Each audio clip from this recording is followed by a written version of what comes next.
Bi'ahu bi'ihsanin ila yaumil qiyamah amma ba'd.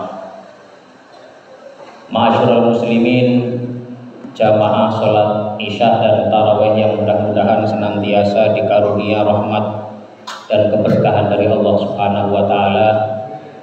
Puji syukur kehadiratnya pada detik ini kita sudah melewati separuh dari bulan Ramadan. Terasa begitu cepat karena memang Allah sejak awal ketika mensyariatkan puasa di bulan Ramadan itu sudah diberikan warning dengan kalimat ayyamam ma'dudat, bahwa ibadah puasa itu meskipun dia itu 1 bulan penuh, tetapi Allah membahasakannya dengan satuan yang lebih kecil, yaitu menggunakan satuan hari dan menggunakan jamaknya itu jamul qillah atau lesser plural, banyak tapi tidak terlalu banyak. Yang ini mengindikasikan bahwasanya hari-hari di bulan Ramadan itu adalah hari-hari yang sangat terbatas, hari-hari yang tidak terlalu panjang. Karena itu kita diminta untuk memanfaatkannya dengan sebaik mungkin. Karena itu sebagian orang-orang bijak di Arab itu mengatakan kalau sudah masuk pertengahan Ramadan, dzahaba nisfu ramadhana wa nisfuhul baqi dzahabun, telah pergi separuh dari bulan Ramadan, dan karena itu sisa separuhnya lagi dia adalah lainnya emas. Karena begitu kita sudah melewati separuh Ramadan, itu artinya tinggal kurang dari 50% lagi Ramadan ini akan selesai. Nah, ma'asyiral muslimin yang dirahmati Allah Subhanahu wa taala, kalau siang tadi kita sudah masuk hari yang ke-15, kita pada kesempatan malam hari ini akan mengambil satu ayat dari juz yang ke-15 yang akan kita coba tadabburi bersama-sama, yaitu di surah Al-Isra ayat ke-53, di mana Allah Subhanahu wa taala berfirman, a'udzubillahi minasyaitonirrajim, wa qul li'ibadi allati hiya ahsan innasyaitana yanzahu bainahum innasyaitana kana lil insani aduwwan mubina. Dalam ayat ini Allah Subhanahu wa taala memerintahkan kepada Nabi Muhammad SAW untuk menyampaikan kepada manusia, yang dibahasakan di situ sebagai ibadi, hamba-hambaku.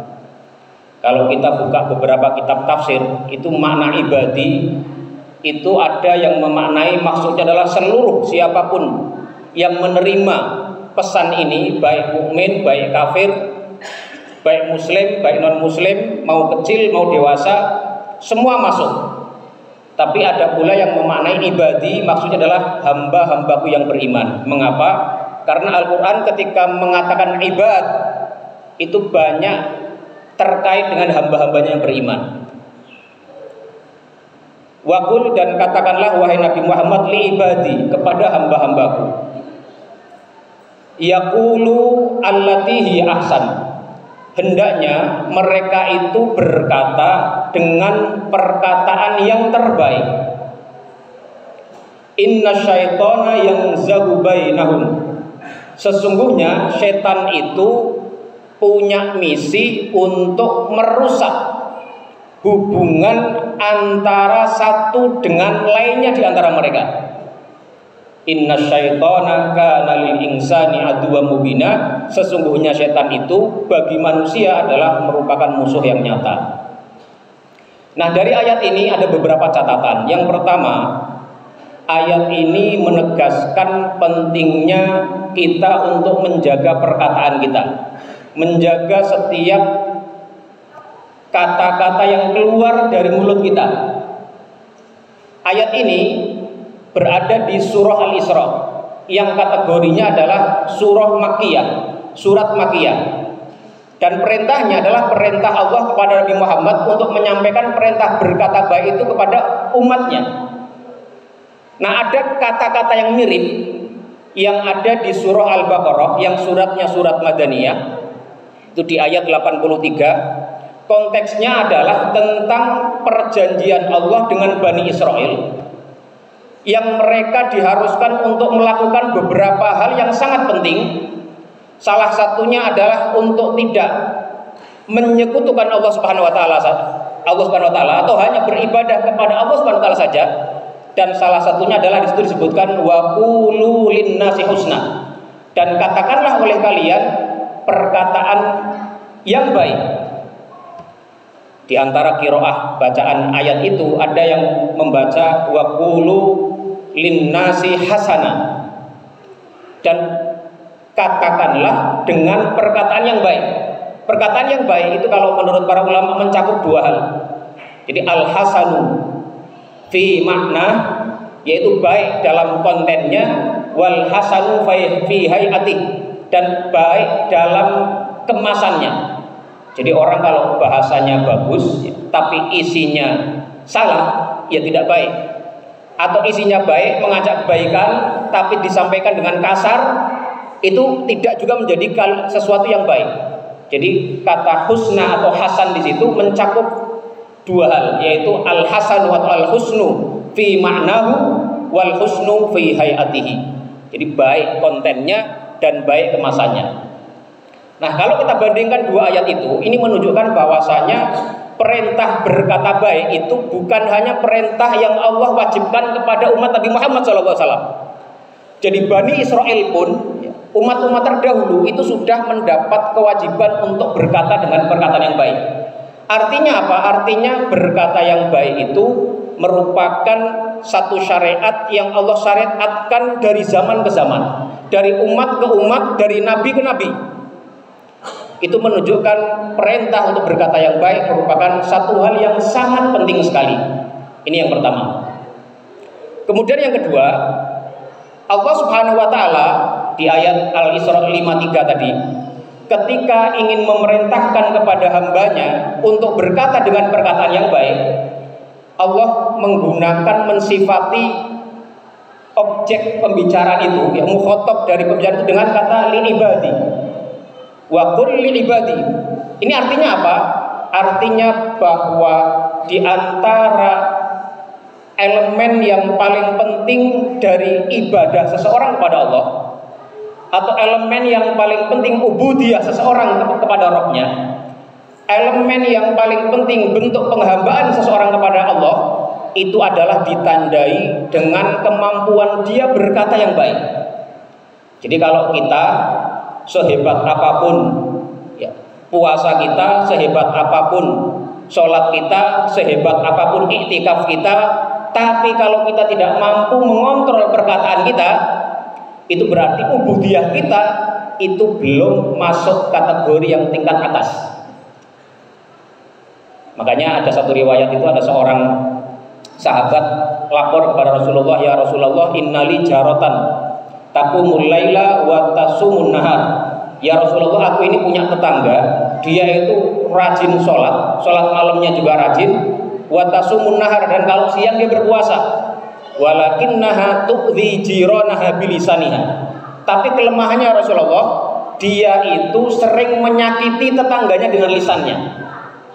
Faqala hiya finnar. Maka Rasulullah menjawab, orang ini yang meskipun kalau malam sholat terus, kalau siang puasa terus, tapi tidak mampu mengontrol lisannya, maka dia belum termasuk seorang hamba yang beriman dan ubudiyahnya itu sesuai dengan perintah Allah Subhanahu wa taala. Karena itu Rasulullah SAW diperintahkan waqul li ibadi yaqulu allati hiya ahsan. Itu catatan yang keberapa tadi, Pak? Yang kedua. Catatan yang ketiga, setelah Allah memerintahkan hambanya untuk berkata dengan perkataan yang baik, kemudian diikuti ayat itu dengan innasyaitana yanzahu bainahum. Sesungguhnya setan itu yanzahu itu artinya merusak sesuatu maslahat baik dalam urusan dunia maupun urusan akhirat. Mungkin itu juga kalimat yanzahu itu diturunkan dalam bahasa menjadi mengganggu. Yanzahu.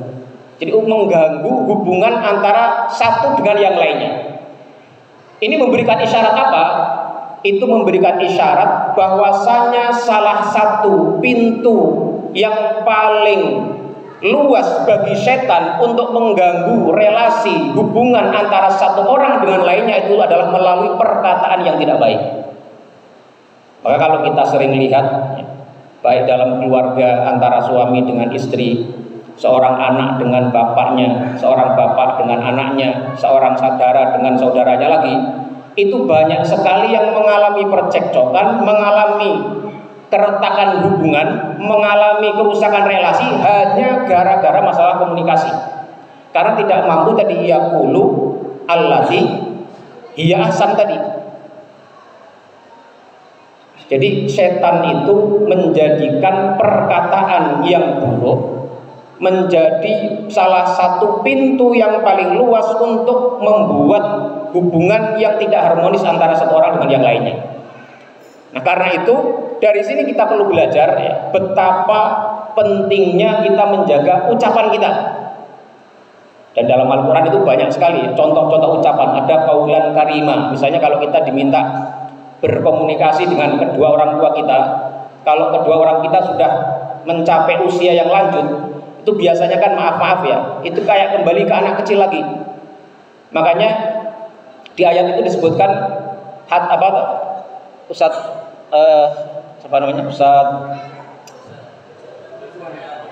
Fauzan yang di surat itu wa qadara rabbuka alla ta'budu illa iyyahu wa bil walidaini ihsana imma yablughanna indakal kibar ahaduhuma aw kilahuma fala taqul lahumā uffin. Ketika salah seorang di antara mereka sudah mencapai usia yang lanjut, mengapa di situ harus ada embel-embel usia lanjut? Karena lazimnya orang tua itu kalau masih kuat, anaknya masih kecil, itu anaknya nggak berani secara umum ini ya.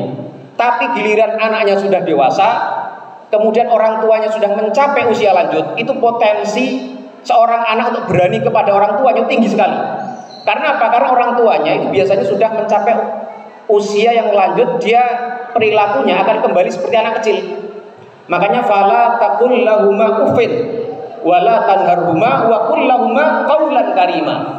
Ya, jangan katakan jangan membentaknya, dan wa qul lahumā qaulan karima, dan katakanlah kepadanya dengan qaulan karima. Karim itu sesuatu yang memuliakan ya, atau memiliki keramahan. Rajulun karim, orang disebut karim itu kalau dia ramah, sering memberi ya, mudah membantu, itu karim. Ramadan karim karena banyak kebaikannya. Maka kita diperintahkan di situ berkata dengan orang tua itu dengan qaulan karima. Kemudian contoh yang lain satu lagi saja ya, contoh misalnya ketika kita berhadapan dengan orang-orang yang perilakunya ngawur. Wa idza khatabahumul jahiluna qalu salama. Kalau ada orang yang tidak mengontrol perkataan, mereka tidak bisa berkata dengan baik, perilakunya sembrono, tidak bisa mematuhi norma-norma yang ada, sudah qalu salama, katakan salama, salam, mudah ya. Jadi tidak perlu dibalas dengan keburukan yang sama. Ada banyak sekali sifat-sifat kebaikan perkataan dalam Al-Quran. Ada qaulan sadida, ada qaulan karima, ada qaulan ma'rufa ya, ada beberapa jenis perkataan yang intinya itu adalah bermuara kepada qaulan hasanan tadi, perkataan yang baik tadi. Barangkali ini saja yang bisa kita ambil pelajaran dari ayat yang ke 53 dari surat Al-Isra. Ya, sebelum kita tutup, satu sedikit lagi ya, hubungannya dengan puasa apa? Ya, puasa itu salah satu aspek pentingnya adalah kita mengontrol perkataan. Ya, makanya salah satu hal yang bisa menggugurkan pahala itu adalah berkata bohong. Kemudian juga di hadis yang lain Rasulullah mengatakan ya idza kana yaumu saumi ahadikum fala yarfud wala yaskhab wa in qatalahu ahadun aw syatamahu faqul inni shaim. Dan janganlah seorang ketika puasa itu dia berkata dengan perkataan yang buruk, perkataan yang keji, perkataan yang jorok, perkataan yang tidak layak didengar, atau berteriak-teriak. Wa in qatalahu ahadun aw sabbahu atau syatamahu ya, dalam beberapa riwayat, kalau ada orang ngajak dia bertengkar atau mengajak adu mulut, falyaqul inni shaim, maka katakanlah kepadanya aku ini adalah orang yang sedang berpuasa. Karena itu masyarakat muslimin dirahmati Allah Subhanahu wa taala, ada hubungan yang erat antara menjaga puasa kita dengan menjaga perkataan kita. Barangkali ini yang bisa kita sampaikan, mudah-mudahan ada manfaatnya khususnya bagi saya pribadi dan bagi jamaah sekalian. Wassallallahu ala nabiyyina Muhammadin wa ala alihi wa sahbihi wa sallam tasliman katsira. Wassalamualaikum warahmatullahi wabarakatuh.